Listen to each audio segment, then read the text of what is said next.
But అక్కడ అభినందనలు తెలపకపోయినప్పటికీ Revanth Reddy CM హోదాలో వచ్చారు, పరామర్శించారు, అందేటువంటి జాగ్రత్తలు, వైద్య సదుపాయం వీటన్నిటి గురించి కూడా ఆయన వాకప్ చేశారు అనేది. సో రేవంత్ రెడ్డి సరికొత్త సాంప్రదాయం లేకుంటే మీరన్నట్టుగా ఒక మర్యాదపూర్వకంగా వచ్చి కలిశారు అనేది అది కేసీఆర్ గారి దగ్గర నుంచి మిస్ అయింది అనేది కూడా ఒక విమర్శ ఉంది కదా, అది కాదంటారా? నేను ఏమంటున్నా, కేసీఆర్ గారు మీరు చూడండి, ఆయన 10 సంవత్సరాల కాలం కావచ్చు, అంతకుముందు 14 సంవత్సరాలు కావచ్చు, ఏ సందర్భం అయినా కానీ చాలా మానవత్వంతో ఎక్కడ సందర్భం వచ్చినా రియాక్ట్ అయినటువంటి సందర్భమే.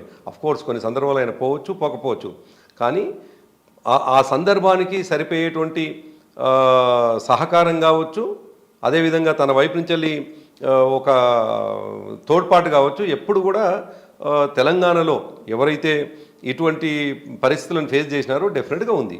అది వరద బాధితులు కావచ్చు, హైదరాబాద్లో ముంపు బాధితులు కావచ్చు, ఇంకా వివిధ సందర్భాలు ఎక్కడెక్కడ నేను సంఘటనలు జరిగినా కేసీఆర్ గారి నుంచి యాజ్ ఏ ముఖ్యమంత్రిగా డెఫినెట్గా ఉంది. అదే సందర్భంలో ఎవరైనా ముఖ్యమైనటువంటి వ్యక్తులు ఇబ్బంది పడ్డటువంటి సందర్భంలో, గాయపడ్డప్పుడు కావచ్చు, లేదు వాళ్ళ కుటుంబంలో ఎవరైనా పెద్దవాళ్ళు ఏదైనా జరిగినప్పుడు కావచ్చు, కేసీఆర్ గారి నుంచి కూడా అటువంటి పరామర్శనే ఉన్నది. కాబట్టి దాంట్లో పెద్ద పోలిక అనేటువంటిది, ఒక మనిషి కలవటము, ఒక మనిషి కలవకపోవడం అనేటువంటిది పెద్దగా పోల్చుకోవాల్సినటువంటి అవసరం లేదని నేను భావిస్తాను. బట్ అక్కడ మనం మాట్లాడుకుంటుంది సామాన్యమైనటువంటి మనుషుల గురించి కాదు. తెలంగాణ రాష్ట్ర ఏర్పాటుకు సంబంధించినటువంటి ఒక ఉద్యమం, అందరినీ ఏకం చేసినటువంటి ఒక వ్యక్తి గురించి, 10 ఏళ్ల పాటు సీఎంగా ఉన్నటువంటి వ్యక్తి తన తర్వాత వస్తున్నటువంటి సీఎంని అభినందించలేదు అనేది, మనం మామూలు వ్యక్తుల గురించి మాట్లాడుకోవట్లేదు. ఇప్పుడు అక్కడికి వచ్చినటువంటి సందర్భంలో ఆయన ముఖ్యమంత్రిగా తను పరామర్శించడానికి వచ్చినప్పుడు ముఖ్యమంత్రిగా పరామర్శించినప్పుడు కృతజ్ఞతలని ఎట్లాగో చెప్పాల్సిందే చెప్పిండు. అది దానికి పెద్దగా ఏముంటుంది, వచ్చినందుకు అంటే కంగ్రాచులేషన్ అనేటువంటిది ఇప్పుడు ఆ సందర్భం, ఆ సన్నివేశం కవిత, దాంట్లోకి మనం అంత చిన్నగా పోవాల్సినటువంటి అవసరం లేదని నేనైతే అనుకుంటున్నాను. ఎస్, సో మనం ఈ చిన్న విషయాల గురించి పట్టించుకోవద్దు అనుకున్నప్పుడు ఒక పెద్ద విషయం గురించి మాట్లాడుకుందాము. ఇంట్రోస్పెక్షన్ అనేది జరిగిందా లేదా, ఎందువల్ల ఓడిపోయారు? 80+ అనుకున్నారు, 100+ అనుకున్నారు, ఇవన్నీ అనుకున్న తర్వాత 40 కూడా క్రాస్ అవ్వలేదు, 39 దగ్గర ఆగారు. ఎక్కడ ఫెయిల్ అయ్యారు? ఇంట్రోస్పెక్షన్ జరిగిందా? అంటే రాజకీయ పార్టీ అనుకున్నప్పుడు సహజంగా సమీక్ష అనేటువంటిది జరుగుతుంది, దాంట్లో ఏం అనుమానం లేదు. ఏ రాజకీయ పార్టీలోనే జరగాలి, మా పార్టీలో జరుగుద్ది. అయితే మీరు అన్నట్టుగా మేము 70+ ఎక్స్పెక్ట్ చేసినాం, 80, 83 అట్లా ఎక్స్పెక్ట్ చేసినాం, ఫ్యాక్ట్ అది, దాంట్లో ఏం అనుమానం. 100 కూడా దాటుతుంది అని 105 నియోజకవర్గాలు కొన్ని సందర్భాలు అన్నారు. ఆ టైంలో కేసీఆర్ అన్నారు. అప్పుడు ఉన్నటువంటి వాతావరణంలో ఆ మాట అన్నారు. అనౌన్స్ చేసిన తర్వాత సహజంగా అంటే ప్రజల నుంచి వెళ్ళి అభ్యర్థులుగా అనౌన్స్ చేయకముందుకున్నటువంటి వాతావరణం, అభ్యర్థుల్ని అనౌన్స్ చేసిన తర్వాత వాతావరణం మారింది, మన కళ్ళ ముందు కనిపించింది. రాను చాలా డిఫరెంట్గా తెలంగాణ సొసైటీ నిర్ణయాలు తీసుకుంటూ పోతున్నది మనకు అనిపించినటువంటిది. అయితే మీరు అన్నట్టుగా 39కి మేము పరిమితమైనాక తప్పకుండా మేము సమీక్షలు చేసుకుంటూ ఉన్నాం, ఇంకా కొనసాగుతూ ఉంది. ఒక పూటతో సమీక్షలు చేసుకోవడం ద్వారా ఉపయోగం ఉండదు కవిత. డెఫినెట్గా ఉన్నటువంటి అంటే ఈ సమీక్ష అనేటువంటిది చాలా పాజిటివ్గా, చాలా ప్రోగ్రెసివ్గా, చాలా కన్స్ట్రక్టివ్గా ఉండాలి. కన్స్ట్రక్టివ్గా ఉండకపోతే మా పార్టీకి నష్టం. కాబట్టి మా పార్టీ మళ్ళీ తిరిగి రీబౌన్స్ కావాలి అని అంటే ఎక్కడ పొరపాటు జరిగింది అనేటువంటిది తప్పకుండా మేము చాలా క్షుణ్ణంగా, చాలా సూక్ష్మంగా చేయాల్సిన అవసరం ఉంటుంది. ఆ పని చేస్తూ ఉన్నాం మేము నిరంతరం. ఇప్పటికే కేటీఆర్ గారు దాదాపుగా మొన్న చేవెళ్ళకు సంబంధించినటువంటి, అది పార్లమెంటు సంబంధించిన సమావేశం కావచ్చు, అదేవిధంగా అందులో దాదాపుగా 2-3 సీట్లు ఓడిపోయి ఉన్నాం మేము. పరిగి ఓడిపోయినాం, తాండూరు ఓడిపోయినాం, వికారాబాద్ ఓడిపోయినాం. సో ఓడిపోయినటువంటి సీట్లకు సంబంధించినటువంటిది కూడా సమీక్ష చేసుకుంటున్నాం.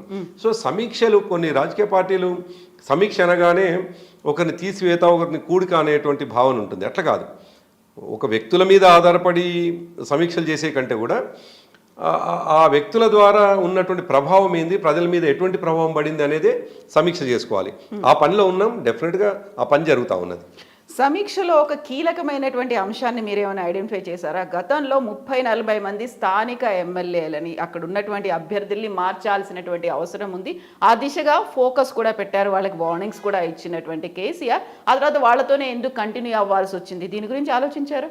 అంటే ఈ ప్రశ్న ఓడిపోయిన మరుక్షణం నుంచి ప్రజల్లో నుంచి వస్తున్నటువంటిది. నిజానికి చాలా సీరియస్గా వస్తుంది. ముందు కూడా కొంత వచ్చింది, వాస్తవమే, దాంట్లో ఏం అనుమానం లేదు. మీరు చెప్పింది 100% కరెక్టు. మేము ఇంటర్నల్గా చర్చ చేసుకుంటున్నటువంటి సందర్భంలో చాలా సందర్భాల్లో ఈ చర్చ వచ్చినటువంటి మాట వాస్తవం. కానీ మా పార్టీ ప్రెసిడెంట్ గారు తీసుకున్నటువంటి నిర్ణయం డెఫినెట్గా మాకు శిరోధార్యం. ఎవరైనా దాన్ని సరే మాకు అభిప్రాయాలు ఉండవచ్చు, మాకు వ్యక్తిగతమైనటువంటి అభిప్రాయాలు ఉండవచ్చు, కానీ ఒక్కసారి పార్టీ అధ్యక్షుడిగా వారు నిర్ణయం తీసుకున్న తర్వాత అందరూ ఆయన చేసినటువంటి నిర్ణయాన్ని మేము తూచా తప్పకుండా ముందుకు పోవాల్సి ఉంటుంది. అక్కడ పార్టీ అధ్యక్షుడి లెక్క తప్పింది కదా. పార్టీకి వర్కింగ్ ప్రెసిడెంట్ ఉన్నారు, పార్టీకి కీలకమైనటువంటి మీలాంటి లీడర్లు ఉన్నారు, పార్టీ పెట్టినప్పటి నుంచి పోరాటంలో పార్టిసిపేట్ చేసినటువంటి ఎంతోమంది సీనియర్లు ఉన్నారు.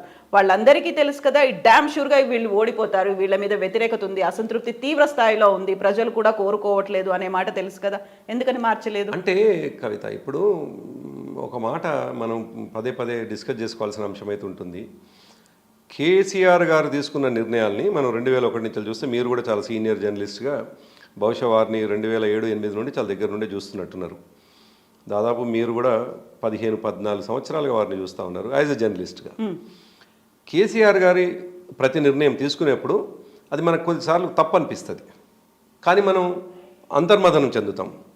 కానీ అంతర్మదనం చెందొచ్చు, లేదు విత్ ఇన్ ది పార్టీలో మాట్లాడుకొని వారికి చేరవేయచ్చు, కానీ వెళ్ళగక్కోవచ్చు. కానీ చాలా సందర్భాల్లో కేసీఆర్ గారే నిజమైనారు, కేసీఆర్ గారి నిర్ణయమే సరైందైంది. అనేక సందర్భాల్లో మీరు 2001 నుంచి మొదలుకొని 2014 వరకు ఏ సందర్భం, 2018లో కూడా ఇప్పుడు మీరు అడిగినటువంటిదే సరిగ్గా 2018లో ఒక 20 మందిని మార్చి ఉంటే బాగుండే, లేకపోతే కష్టమైతట్లుంది, గెలిచేటట్లు లేము అనే చర్చ జరిగింది. 2018లో కూడా ఇదే చర్చ జరిగింది. ఇప్పుడు మీరు చెప్పినట్టుగా సిమిలర్ చర్చ జరిగింది.